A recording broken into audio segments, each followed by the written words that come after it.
अस्सलाम वालेकुम जी, मेरा नाम वसीम मलिक है। आज 15 अगस्त 2024 का दिन है। आज के रोज सुप्रीम कोर्ट ऑफ पाकिस्तान के कमरा अदालत नंबर 1 में चीफ जस्टिस काजी फैज ईसा एक और मुकदमे की तौहीन अदालत के मुकदमे की समाअत कर रहे थे कि दौरान समाअत वो अचानक बरहम हुए और उन्होंने इमरान खान के खिलाफ सख्त तरीन ऑब्जर्वेशन दे दी, यानी उस मामले पर ऑब्जर्वेशन दी जो इस वक्त इमरान खान के खिलाफ एक मुकदमा जो कि जेर इल्तवा है, यानी Al-Qadir trust case 190 million pound के केस में ऑब्जर्वेशन दी। उस मुकदमे पर इनडायरेक्टली असरअंदाज होने की कोशिश की और जब चीफ जस्टिस काजी फैज ईसा कमरा अदालत नंबर 1 में बैठकर इन ऑब्जर्वेशंस दे रहे थे, इमरान खान के खिलाफ जो अपना गुस्सा है वो निकाल रहे थे, तो उसी वक्त अडयाला जेल में 190 मिलियन पाउंड केस की समाअत जारी थी, उसका ट्रायल जारी था। तो आज के रोज चीफ जस्टिस काजी फैज ईसा को ये नौबत क्यों पेश आई कि वो अचानक से पहले बरम हुए, आग बगोला हुए, फिर उन्होंने इमरान खान के खिलाफ 190 मिलियन पाउंड केस में ऑब्जर्वेशन दी और जो कि बराह रास्त एक जेर इल्तवा मुकदमे के ऊपर असरअंदाज होने की कोशिश थी। और इस तमाम तर मामले में इमरान खान के ऊपर जो 190 मिलियन पाउंड का केस चल रहा है, जो इस वक्त जेर समाअत है, जिसकी आज के रोज समाअत भी थी, उसके ऊपर क्या असर पड़ेगा और फिर माजी में ऐसे कौन कौन से इवेंट्स हैं कि जब से जस्टिस काजी फैज ईसा ने चीफ जस्टिस पाकिस्तान का कलमदान संभाला है तो उन्होंने इमरान खान के ऊपर, इमरान खान के मुकदमात के ऊपर ऑब्जर्वेशंस दी हैं उन केसेस में बैठकर जो चीफ जस्टिस काजी फैज ईसा के सामने भी नहीं थे। तो इसकी एक लंबी चौड़ी तफसील है जिससे बराह रास्त इस बात का अंदाजा होता है कि इस वक्त जो मुंसिफ आजम है, यानी पाकिस्तान के निज़ाम अदल का जो सबसे बड़ा मनसब है, उसके ऊपर बैठी जो शख्सियत जिसका नाम चीफ जस्टिस पाकिस्तान यानी जस्टिस काजी फैज ईसा साहब हैं, वो एक साबिक वजीर आजम इमरान खान के खिलाफ दुश्मनी में इस हद तक आगे चले गए हैं कि वो किसी और केस की समाअत के दौरान भी इमरान खान के खिलाफ ऑब्जर्वेशंस दे देते हैं, इमरान खान के ऊपर एक वार कर देते हैं। तो इसकी पूरी तारीख भी बताऊंगा और आज की समाअत में क्या कुछ हुआ वो तमाम मामला भी आपके सामने रखूंगा। चीफ जस्टिस काजी फैज ईसा ने किस अल्फाज में आज के रोज 190 मिलियन पाउंड के मामले पर ये ऑब्जर्वेशंस दी हैं, वो ऑब्जर्वेशंस आपके सामने रखने से कबल मैं आपको केस का थोड़ा सा पस मंजर बताता चलूं। इससे कबल भी मैंने वीडियो की और उसमें मैंने तमाम तर केस का पस मंजर बताया, मगर इस केस में भी जरूरी है ताकि पता चले कि ये मुकदमा कौन सा था और चीफ जस्टिस काजी फैज ईसा ने ऑब्जर्वेशंस कौन सी दे दी इस मामले में। तो जनाब, चीफ जस्टिस काजी फैज ईसा की अदालत से मोनाल रेस्टोरेंट यानी मार्गला हिल्स नेशनल पार्क के तहफ्फुज का केस था। चीफ जस्टिस ने फैसला दिया कि मोनाल, ला मोंटाना और जो दीगर रेस्टोरेंट्स हैं उन्हें बंद कर दिया जाए। तो उस मामले पर जो फैसला है वो आ गया, जिसके बाद वाइल्ड लाइफ का एक महकमा है इस्लामाबाद का जो मार्गला हिल्स नेशनल पार्क के तहफ़्फ़ुज़ के लिए और उसकी मेंटेनेंस के लिए इकदाम करता है, उसकी चेयरपर्सन है रायना सईद खान साहिबा, उन्हें उनके ओहदे से हटा दिया गया। तो उन्होंने कंटेम्प्ट की दरखास्त दायर की कि क्योंकि मैं मरकजी केस में, जिस केस में आपने मुनाल को बंद किया था, उसमें दरखास्त गुजार थी, तो वफाकी हुकूमत ने गरज में आकर आपके फैसले की तौहीन की और मुझे मेरे ओहदे से हटा दिया। तो इन अदालत नहीं बनती थी, मगर चीफ जस्टिस काजी फैज ईसा ने एक तो इस मुकदमे की समाअत रखी और इस मुकदमे में, इस केस में एक और मुकदमे में गए, एक और मामले से दूसरे मामले में गए, दूसरे मामले से तीसरे मामले में, यानी जो केस उनके सामने नहीं था उसमें भी आगे चले गए। बहरहाल अब आ जाता हूं मैं कि आज की उसी मामले की समाअत थी, तौहीन अदालत की उसी केस की समाअत थी। अटॉर्नी जनरल को तलब किया गया था, सेक्रेटरी काबीना, सेक्रेटरी माहौलियाती तब्दीली, चेयरमैन सीडीए, इनको तलब किया गया था और उसके साथ साथ जो रायना सईद खान साहिबा हैं, उनके जो वकील हैं, वो रोस्टम पर मौजूद थे। कि अचानक चीफ जस्टिस काजी फैज ईसा ने जो ऑब्जर्वेशंस दी वो अब आपके सामने रखता हूं। चीफ जस्टिस काजी फैज ईसा ने दौरान समाअत 190 मिलियन पाउंड का तस्करा किया और कहा कि अवाम के 190 मिलियन पाउंड किसी और को दिए गए। एक तो चोरी करो, फिर हुकूमत उस चोरी पर पर्दा डाल देती है। इन 190 मिलियन पाउंड वालों से कोई क्यों नहीं पूछता? इस वक्त की हुकूमत ने बरतानिया से मिलने वाले पैसे ताकतवर शख्स को दे दिए। बरतानवी हुकूमत ने पैसे वापस भिजवाए मगर उसी चोरी करने वाले शख्स को दे दिए गए। शुक्र है बैरून मुल्क की एजेंसियां ऐसी हैं जो फ़आल हैं। अब मतलब तौहीन अदालत का केस है, मोनाल रेस्टोरेंट का केस है, मार्गला हिल्स नेशनल पार्क का केस है, रायना सईद खान की बरतरफी के नोटिफिकेशन का केस है, या फिर वो जो वजारत दाखिला के मातहत मार्गला हिल्स नेशनल पार्क को किया गया उसका केस है। तो उसमें आउट ऑफ नोवेयर ये इमरान खान का तस्करा कहां से आ जाता है? तो ये पहले मर्तबा नहीं हुआ चीफ जस्टिस काजी फैज ईसा की अदालत में, इससे कबल भी हुआ है। और फिर आज जिस मामले में ये ऑब्जर्वेशंस दी गई हैं, तो उसी वक्त अडयाला जेल में इमरान खान के खिलाफ ये वाहिद मुकदमा है जो अब आखिरी मुकदमा रह गया है। यानी इसके बाद जो नैब ने एक और तोशाखाना का मुकदमा शुरू किया है वो इस्लामाबाद हाई कोर्ट में चैलेंज है और उसका ट्रायल शुरू होता है, ये नहीं होता, उसका फेट क्या है वो भी बहुत जल्द डिसाइड हो जाएगा। मगर इमरान खान और जो बुशरा बीबी हैं उनके खिलाफ एक आखिरी मुकदमा है जो तकरीबन जिसका ट्रायल मुकम्मल हो चुका है और जज साहब इसको कंक्लूड करके फैसला सुनाने वाले हैं। गालबन 35 गवाहान थे, टोटल 50 गवाहान थे नैब के इस मामले में। 15 को उन्होंने विड्रॉ करा लिया था, 34 के ऊपर जरा हो गई है, एक सरकारी वकील एक गवाह के ऊपर जरा होनी है।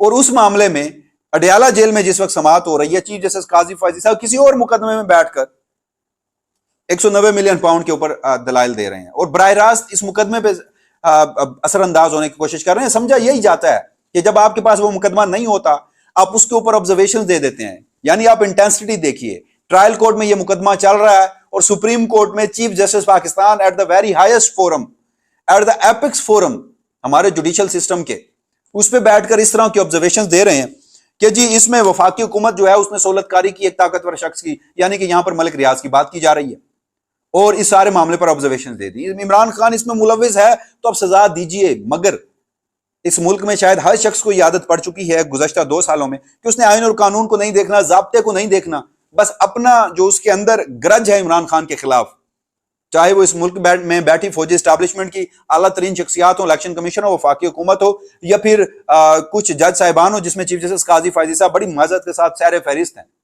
वो हो।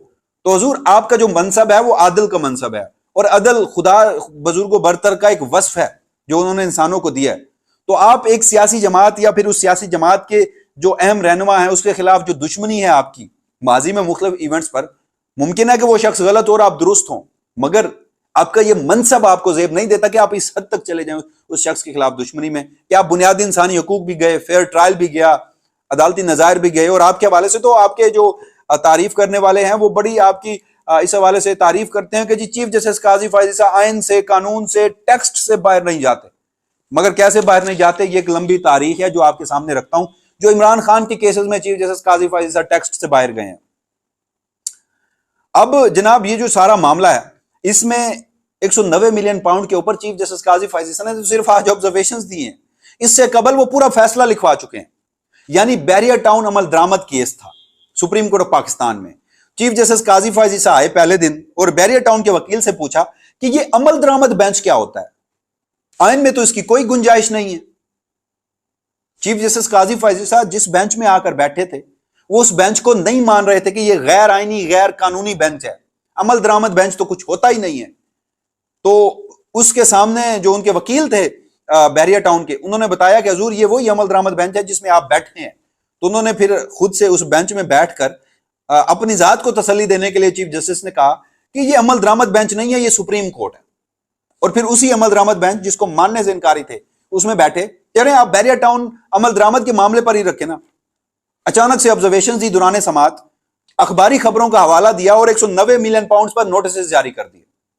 और ना सिर्फ 190 मिलियन पाउंड पर नोटिस जारी किए बल्कि उसके ऊपर पूरा फैसला सुना दिया। यानी बैरियर टाउन अमल दरामद केस है, 190 मिलियन पाउंड, और ये बादियो नजर में 100 मोटर नोटिस है। आप लें, मगर आप 3 रुकनी जजेस कमेटी के सामने तो ये मामला रखें।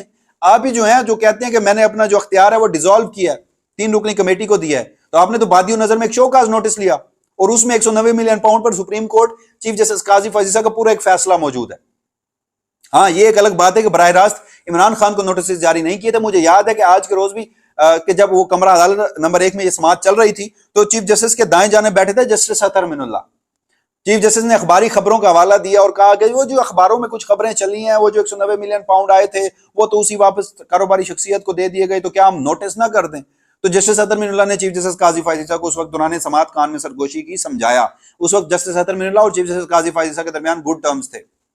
जिसके बाद चीफ जस्टिस काजी फैजी साहब ने घुमा फिरा कर नोटिस 190 मिलियन पाउंड पे कर दिए, जो कि बराह रास्त इमरान खान के खिलाफ एक मुकदमा है, और आज भी उसी के ऊपर ऑब्जर्वेशन दे दी।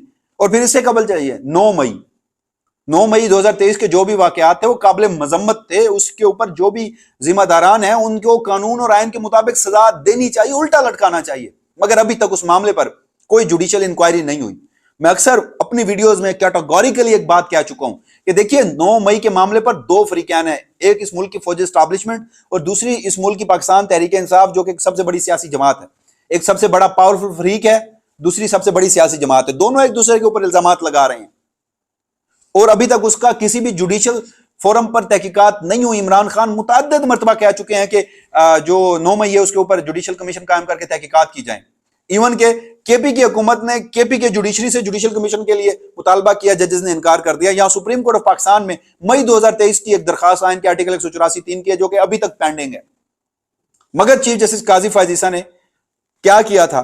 चीफ जस्टिस काजी फैज ईसा जनाब फैजाबाद धरना केस में 109 मई के ऊपर ऑब्जर्वेशन दे दी। एक दिन 9 मई के ऊपर ऑब्जर्वेशन दी, दूसरी समाअत में 9 मई के ऊपर ऑब्जर्वेशन दी, और तीसरी समाअत में 9 मई के ऊपर ऑब्जर्वेशन को फैसले का हिस्सा बना दिया।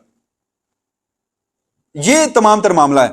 और फिर इमरान खान के खिलाफ मजीद चीफ जस्टिस काजी फैज ईसा की जो दुश्मनी है, उसकी एक और मिसाल क्या हो कि एक इंतखाबी तनाजा था, इंतखाबी उजरदारी का केस था। कासिम सूरी साबिक डिप्टी स्पीकर गुजरे हैं, उन्होंने ट्रिब्यूनल के फैसले के खिलाफ, क्वेटा से अरकान असेंबली थे, ट्रिब्यूनल ने गालबन उनके खिलाफ फैसला दिया था। उन्होंने ट्रिब्यूनल के फैसले के खिलाफ सुप्रीम कोर्ट से स्टे लिया और वो 4 साल तक मेंबर कौमी असेंबली रहे, डिप्टी स्पीकर भी रहे।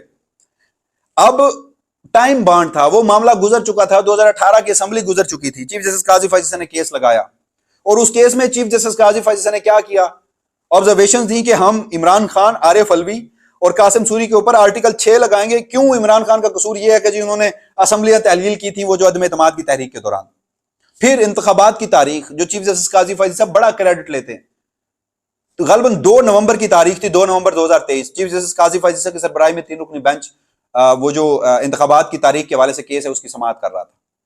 उस मामले पर out of nowhere chief justice Qazi Faez Isa ने इंतखाबी मामले के ऊपर फैसले में हिस्सा लिखवाया कि जी वो एक अदम एतमाद की तहरीक आई थी। उस वक्त के वजारत दिफा के जो वो थे वजीर थे गलबन फवाद चौधरी साहब, उन्होंने फ्लोर ऑफ द हाउस आकर एक तकरीर की। डिप्टी स्पीकर कासिम सूरी ने वो रूलिंग मुस्तरद की, इमरान खान ने फौरन असेंबलियां तहलील की और सदर ने उस तहलील के ऊपर दस्तखत कर दिया, असेंबलियां तहलील हो गई। तो चीफ जस्टिस काजी फैज ईसा उस मामले पर भी फैसला लिखवा चुके हैं इंतखाबात की तारीख में। यानी उनके सामने केस कोई भी हो, अगर उन्हें मौका मिलता है और उनका दिल चाहता है तो वो ना तो आइन को, ना कानून को, ना ज़ेर इल्तवा मुकदमात पर असरअंदाज होने को, ना उनके सामने जो मुकदमा है किसी और मुकदमे में वो चीजें नहीं देख सकते, उस सबको पसे पूछ रख कर, बाला ताक देकर इमरान खान के खिलाफ ऑब्जर्वेशन भी दे देते हैं, फैसले का हिस्सा भी लिखवा देते हैं।